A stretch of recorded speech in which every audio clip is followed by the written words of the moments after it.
ಪೊಲೀಸರಿಗೆ ಕಷ್ಟ ಪರಿಹಾರ ಭತ್ಯೆ ಅಂತ ಹೇಳಿ ನೀಡಲಾಗ್ತಾ ಇದೆ. ಅದರಲ್ಲಿ ಪೊಲೀಸ್ ಕಾನ್ಸ್ಟೇಬಲ್ಗೆ ಬಂದು ವರ್ಷಕ್ಕೆ 3,000, ಅದೇ ರೀತಿಯಾಗಿ ಹೆಡ್ ಕಾನ್ಸ್ಟೇಬಲ್, ASI ಹಾಗೆ PSIಗೆ 2,000ದಷ್ಟು ಹಣವನ್ನು ಕೊಡಲಾಗ್ತಾ ಇದೆ. ಈ ಒಂದು ಹಣದ ವಿಚಾರಕ್ಕೆ ಸಂಬಂಧಪಟ್ಟ ಈಗ ಕೆಲ ಪತ್ರಗಳು DCP ಅವರೇ ನೇರವಾಗಿ ಇದನ್ನು ಕೊಡಬೇಕಾ ಬೇಡವಾ ಅಂತ ಹೇಳಿ ಒಂದು ಪ್ರಶ್ನೆ ಮಾಡುವಂತಹ ಕೆಲಸಗಳನ್ನು ಮಾಡ್ತಾ ಇದ್ದಾರೆ. ಅದ್ಯಾರಿಗೆ DCP ಅವರು? ಯಾವ DCP?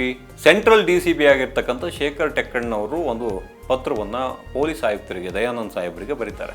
ಏನಂತ ಹೇಳಿದ್ರೆ, ವೇತನ ಪರಿಷ್ಕರಣೆ ಅಂತ ಹೇಳಿದೆ. ಈ ಒಂದು ವೇತನ ಪರಿಷ್ಕರಣೆ 7ನೇ ವೇತನ ಆಯೋಗದಲ್ಲಿ ಏನಾಯಿತು, ಅದಕ್ಕೆ ಸಂಬಂಧಪಟ್ಟ ಹಾಗೆ ವೇತನ ಪರಿಷ್ಕರಣೆ ಆಗ್ತಾ ಇದ್ದಂತೆ ಇಲ್ಲಿ ಒಂದು ಪತ್ರವನ್ನು ಬರೀತಾರೆ. ಪರಿಷ್ಕರಣೆ ಇವರಿಗೆ ಜಾಸ್ತಿ ಅಮೌಂಟ್ ಆಗಿದೆ, ಆ ಕಾರಣಕ್ಕೋಸ್ಕರ ನಾವು ಈ ಕಷ್ಟ ಪರಿಹಾರ ಭತ್ಯೆಯನ್ನು ನೀಡಬೇಕಾ ಬೇಡವಾ ಅನ್ನೋ ಒಂದು ಲೆಟ್ರನ್ನು ಬರೀತಾರೆ.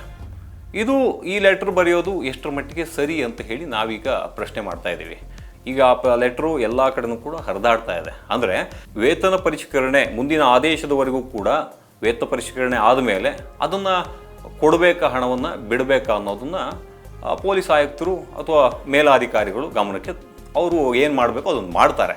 ಆದರೆ ಇದ್ಯಾವ ವಿಚಾರಗಳನ್ನು ಕೂಡ ಇಲ್ಲಿ ಕೇಳ್ದೇನೆ DCP ಶೇಖರ್ ಟೆಕ್ಕಣ್ಣನವರು, ಸೆಂಟ್ರಲ್ DCP, ಬೆಂಗಳೂರಿನ ಸೆಂಟ್ರಲ್ DCP ಏನಿರ್ತಾರೆ ಅವರು ಒಂದು ಕಮಿಷನರ್ ಆಯುಕ್ತರಿಗೆ, ಅಂದರೆ ಪೊಲೀಸ್ ಆಯುಕ್ತರಿಗೆ ಬರೆಯುವಂತಹ ಕೆಲಸಗಳನ್ನು ಮಾಡಿದ್ದಾರೆ. ಏನಂತ, ಈ ಒಂದು ಪರಿಷ್ಕರಣೆ ಆಗಿರ್ತಕ್ಕಂಥದ್ದು ಅಥವಾ ಈ ಒಂದು 7ನೇ ವೇತನ ಆಯೋಗ ಆಗಿದೆ, ಕಷ್ಟ ಪರಿಹಾರ ಭತ್ಯೆಯನ್ನು ಮುಂದುವರಿಸಬೇಕಾ ಅಥವಾ ಬೇಡವಾ?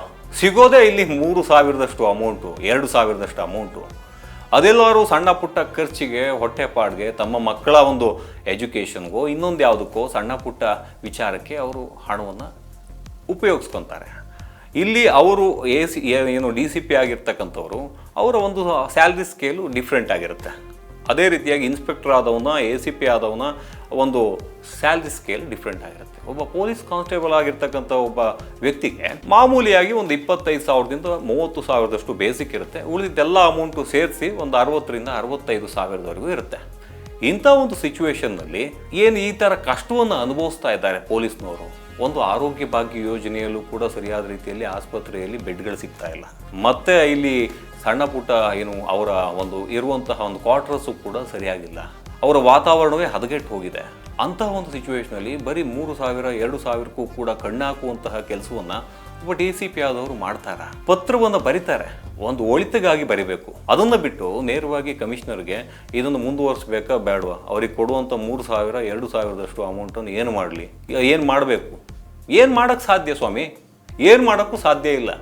ಅಲ್ಲಿ ಪರಿಹಾರ ಸಿಗಬೇಕಾಗುತ್ತೆ. ಅಥವಾ ಕಷ್ಟ ಪರಿಹಾರ ಭತ್ಯೆ ಅಂತ ಹೇಳಿದರೆ ಇವರೆಲ್ಲರೂ ಕೂಡ ಕಡಿಮೆ ಸಂಬಳದಲ್ಲಿ ಜೀವನವನ್ನು ಸಾಗಿಸ್ತಾ ಇರೋರು. 1,000, 2,000 ವರ್ಷಕ್ಕೆ ಬಂದರೂ ಏನು ಮಾಡೋಕ್ಕಾಗುತ್ತೆ? ಅದು ಯಾವುದಾದ್ರು ಸಣ್ಣ ಪುಟ್ಟ ಖರ್ಚಿಗಾದರೂ ಅವ್ರಿಗೆ ಆಗುತ್ತೆ. ಈ ಒಂದು ವಿಚಾರವನ್ನು ನೇರವಾಗಿ ಒಬ್ಬ DCP ಆದವನು, ದಂಡನಾಯಕನಾದವನು ಹಿಂದ್ಗಡೆ ಇರ್ತಕ್ಕಂಥ ಸೈನಿಕರನ್ನು ಮುನ್ನಡೆಸುವಂತಹ ಕೆಲಸಗಳನ್ನು ಮಾಡಬೇಕು, ಬೆಂತಟ್ಟುವಂತಹ ಕೆಲಸಗಳನ್ನು ಮಾಡಬೇಕು. ಅದನ್ನು ಬಿಟ್ಟು ಮೇಲ್ಗಡೆ ರಾಜನಿಗೆ ನಮ್ಮ ಸೈನಿಕರು ಸರಿಯಾಗಿ ದುಡಿತಾ ಇದ್ದಾರೋ ಇಲ್ವೋ ಗೊತ್ತಿಲ್ಲ, ಅವರ ಸಂಬಳ ಇಷ್ಟಿಷ್ಟಿದೆ, ಈಗ 7ನೇ ವೇತನ ಆಯೋಗ ಕೂಡ ಬಂದುಬಿಟ್ಟಿದೆ, ಅದರಲ್ಲಿರ್ತಕ್ಕಂತಹ ಪರಿಹಾರಗಳು ಅದಲ್ಲದೆ ನಾವು ಕಷ್ಟ ಪರಿಹಾರ ಭತ್ಯೆ ಅಂತ ನಮ್ಮ ಒಂದು ಹೊರೆ ಇರ್ತಕ್ಕಂಥದ್ದು ಸರ್ಕಾರದಿಂದ ಬರುವಂಥ ಅಮೌಂಟು, ಆ ಅಮೌಂಟನ್ನು ಕಟ್ ಮಾಡಬೇಕಾ? ಇಂಥ ಮಾತುಗಳು ಯಾಕೆ? ಸ್ವಲ್ಪ ಯೋಚನೆ ಮಾಡಿದರೆ ಇದನ್ನು ಮೇಲಾಧಿಕಾರಿಗಳೇ, ಅಂದರೆ ಕಮಿಷನರೇ ಖುದ್ದು ಇದ್ರ ಬಗ್ಗೆ ಯೋಚನೆ ಮಾಡಿದ್ದೆ ಹೋದಾದರೆ, ಅಥವಾ ಸರ್ಕಾರವು ಇದು ಗಮನಕ್ಕೆ ತಂದಿದ್ರೆ 7ನೇ ಆಯೋಗದಲ್ಲಿ ಏನು ಅವರಿಗೆ ಪ್ಲಸ್ ಆಗಿದೆ, ಏನು ಮೈನಸ್ ಆಗಿದೆ ಎಲ್ಲ ನೋಡಿಕೊಂಡು ಅದನ್ನು ಕಟ್ ಮಾಡಬೇಕಾ ಬೇಡವಾ ಅಂತ ಯೋಚನೆಗಳನ್ನು ಮಾಡ್ತಾರೆ. ಅದನ್ನು ಬಿಟ್ಟು ಒಬ್ಬ DCP ಆದವನು ಈ ರೀತಿಯ ಕೆಲಸಗಳನ್ನು ಮಾಡುವಂತಹ ಕೆಲಸಗಳು ಮಾಡಿದ್ದಾರೆ. ಇದೆಷ್ಟರ ಮಟ್ಟಿಗೆ ಸರಿ ಅನ್ನೋ ಒಂದು ಪ್ರಶ್ನೆ ಈಗ ಎಲ್ಲ ಪೊಲೀಸ್ ವಲಯದಲ್ಲಿ ಕೇಳಿಬರ್ತಾ ಇದೆ.